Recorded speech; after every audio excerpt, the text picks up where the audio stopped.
یہاں پر آپ کو تازہ ترین خبر سے آگاہ کرتے چلے، اسرائیل نے پڑوسی ملک لبنان پر بم برسا دیے۔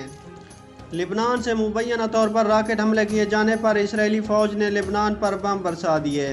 الجزائر کے مطابق اسرائیلی فوج کی طرف سے بتایا گیا ہے کہ لبنان سے 3 راکٹ فائر کیے گئے بیروت کے قریب واقع اسرائیلی علاقے میں آ کر گرے۔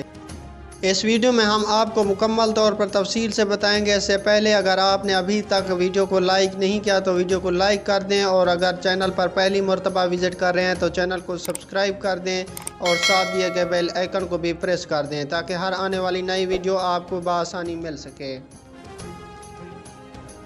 اسرائیلی فوج کی طرف سے جاری بیان میں بتایا گیا ہے کہ لبنان سے فائر کیے گئے راکٹوں میں سے ایک کھلے عام علاقے میں آ کر گرا، جبکہ دوسرے دونوں کا سراغ اسرائیل کے ڈیفنس سسٹم نے لگا لیا اور انہیں راستے ہی میں ناکارہ بنا دیا گیا۔ لبنان میں موجود عینی شاہدین کی طرف سے بھی تصدیق کی گئی ہے کہ لبنان سے اسرائیل پر راکٹ فائر کیے گئے تھے۔ اس کے بعد اسرائیلی فوج نے لبنان پر حملہ کر دیا۔